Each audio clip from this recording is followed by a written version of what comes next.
Did you know the number one reason why people do not reach their goals is because they give in to immediate temptation instead of focusing on their long-term goals? I bet you didn't know that.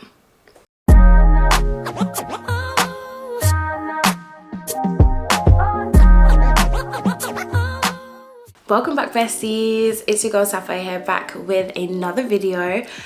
Can you imagine? I enjoyed last week's video so much that I decided that I wanted to film another video on the topic of success, on the topic of trying to achieve your goals, because we are all trying to be better than we were yesterday, and keeping in line with that, it really got my mind going. So off the back of last week's video, if you haven't seen it, check it out. Last week's video I was talking about motivation and reaching your goals, and off the back of that I started thinking about the idea of being successful and how our generation, and when I say our generation, I'm talking about the digital generation, you know, if you're 27, 28, 26, 25, 24, 23, 22, 21, 19, 18, 17, 16, 15, 14, 13, all these ages, we think that success should happen immediately. If we decide to be a TikToker, we should go on TikTok, post one TikTok, and all of a sudden everyone's gonna follow us. We're gonna be an instant success. But that's not necessarily the case. And I think a lot of us have fallen into the trap of this thing called immediate gratification. And if you didn't hear me, that's immediate gratification. And that has led to a lot of us setting goals that we don't necessarily achieve because we haven't gotten that instant success that we thought we would have gotten. So for example, you might have created an Instagram account and you want to be a content creator on Instagram, but because your followers are growing very slowly or not growing at all, you've decided to give up. But a lot of people that we see today, aside from people that have gone on Love Island and things like that, a lot of people have been doing social media for a very long time, or they've been planning their brands for a long time, and they've put in a lot of work and research to create that brand. Really, you can't compare yourself to them. But I wanted to create this video today so I could help us to get out of this trap of instant gratification and the idea that we should be successful as soon as we start doing something. And I wanted to give you some tips on how to keep going despite that feeling of instant gratification, and how to stop yourself from giving in to instant gratification. Once you understand why you're like that, then you can take steps to kind of avoid being like that. So first things first is, what exactly is instant gratification and why do we do it? That is the first question that I kind of had to ask myself. Instant gratification is essentially us satisfying our immediate desires because they're more tangible, pleasurable, and instantly gratifying. So essentially what that means is we give into those instant desires that we have because it will make us happy in that moment, and in doing so we don't think about what will happen in the future, and we don't think about our long-term plan. So for example, if you're someone who is saving for a house, you might see an advert for limited edition Valentine's Day Air Force Ones, and you might say, oh my god, they're limited edition, I need to get them right now. And even though you didn't plan that expense for your monthly expenses, you go out, you go to JD, you stand in the queue and you buy those trainers. That's gonna now set you back £150, and you are now £150 further away from your goal of buying a house. The next question I kind of was asking was, why do we feel this way? Why do we have this urge to give into instant gratification? And there is a guy called Freud, and sorry that I keep itching my nose, I think there's like hair on my face or something, but anyways, there's a guy called Freud, and if you study psychology, then you know Freud because he has a lot of theories for a lot of things that we do in our lives, especially when it comes to like relationships and our personalities. And he basically came up with this idea called the pleasure principle. And the pleasure principle is an idea that basically says we are motivated to obtain pleasure over pain. So because we always want to be happy and we always want to feel good, we will always choose the option that will make us feel good, as opposed to the option that it may not be painful, so to speak, but it will not give us that feeling of joy and happiness. So for example, buying a house, if you have to wait 3 years, you have to save for 3 years to get your deposit to buy a house, you are not feeling anything until you reach that moment of buying a house. And so during the process, you will be thinking, oh, this is so annoying, I can't have this, I can't have that, and you're looking at all of the negatives of it, which makes you feel pain. But then when you see those limited edition Air Forces, you're thinking, oh my God, this is gonna go with my outfit. I'm gonna feel so great, blah, blah, blah, blah. And then you're gonna go out and buy it because instantly it's gonna make you feel happy. And that is instant gratification. And that is a big part of the pleasure principle. I also need to sort out the hair on my face, so I'll be right back. I'm back. That was really getting on my nerves. So, everything is controlled by something, with every theory to do with psychology or biology or whatever it is, and the pleasure principle is no different. So Freud believes that there is this thing called the ID, which is a big part of your personality, and it is something that you're born with, and the ID is the only part of the personality that's available from birth, and that is the thing that seeks instant gratification. It is buried in at our deepest levels, and it's something that is unconscious, and which is why I think it's really difficult to kind of challenge that idea. But it is something that we are born with. It's something that we have from a child, and that is why when you see children, they do the craziest things without thinking about the consequences, like jumping off a sofa that's really, really high and then they smash their head into a wall.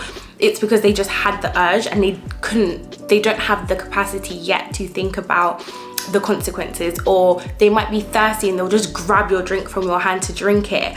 But that's because their ID is telling them, you're thirsty, you need to drink water, and they've seen the water and they want to grab it and drink it.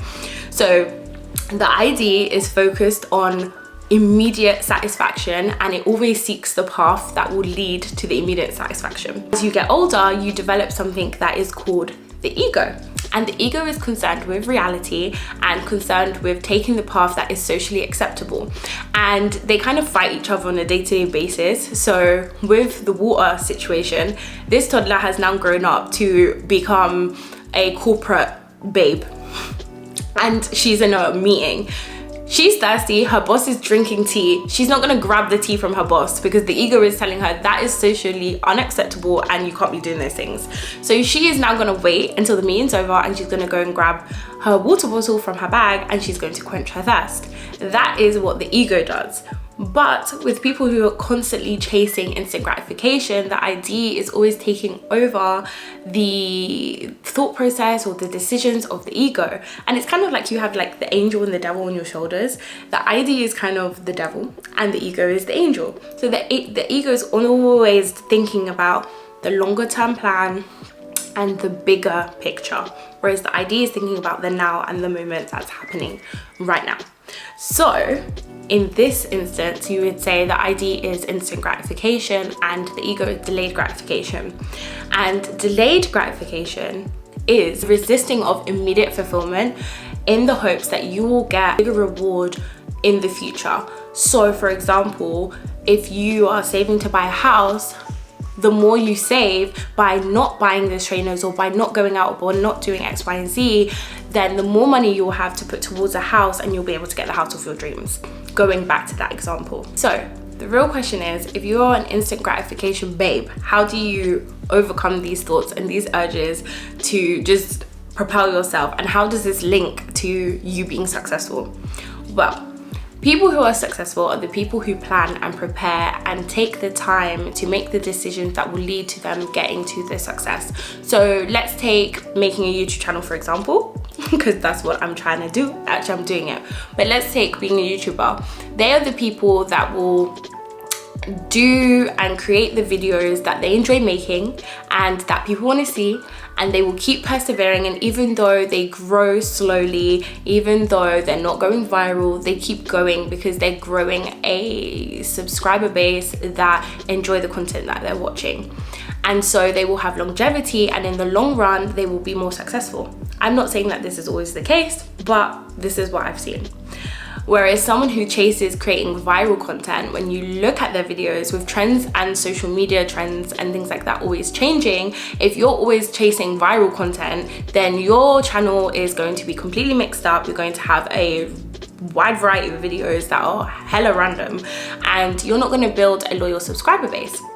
And so in the long run, your channel may be successful now, but in the future, you won't be able to maintain it because you've made decisions based on immediate gratification and getting an influx of subscribers, as opposed to building a brand and building a channel that creates loyal subscribers and people that like watching content that you're interested in making and they're interested in seeing.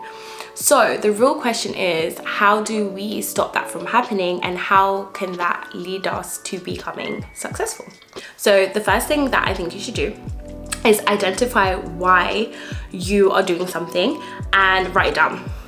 And I'm looking down, by the way, because I made some notes, because sometimes I film videos and I forget what I want to say because I get really into the video and I miss things, and I really don't want to do that now. So first things first is identify why you're doing something and write it down. And whenever you feel demotivated, go back and look at that why, and then that will make you feel a bit better. So if it's that you have a job and you hate your job, and so you want to create your own business and you want to work for your business, the reason why you want to create that business wouldn't be because you hate your job. It would be because you want to maybe be creative, or you want to be in control of your future, you want to have freedom and be able to do the things that you want to do, or you want to have an impact on the world, or whatever it is that is behind why you want to create a business. Write that down, and then whenever you are in the process of doing it, when something goes wrong or it doesn't happen on the timeline that you expect it to happen on, you can have a look at that why, and that will remind you to keep going, and that will remind you that it's not time to give up, it's not time to change plan and do something that you see working for someone else, but to keep going and following the path that you have set for yourself.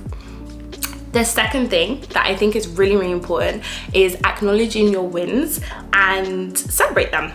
So note down all of your achievements, and this is something that I do because I think it's really easy to not acknowledge when changes have happened. If you're so focused on getting to that end goal, you kind of miss all your little wins. So for example, from when I started making my channel, every month, and I mean, you could say this is a bit obsessive, but it helped me to keep going. But every month I will screenshot at the beginning of the month my subscribers and my watch hours, because my goal is to get to 1,000 subscribers and to get to 4,000 watch hours so that I can get monetized. And this can be something that I do for fun, but also will help to make me more money, because who doesn't want more money?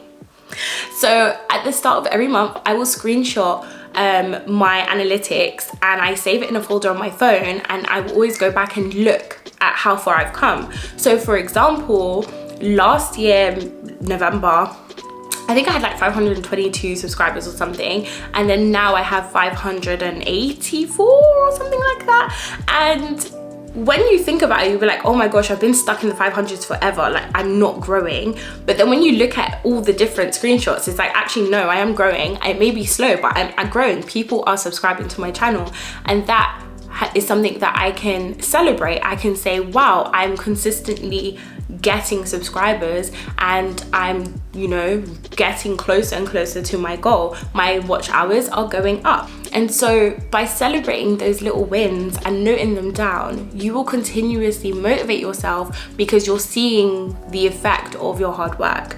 And I think sometimes we kind of forget to celebrate our little wins because we're focused on the big goal. And if I hadn't screenshotted my analytics, I wouldn't have known that I have been growing this whole time, because all I would see is that I'm still in 500 and I'm not where I want to be, but I wouldn't be able to acknowledge that I have grown.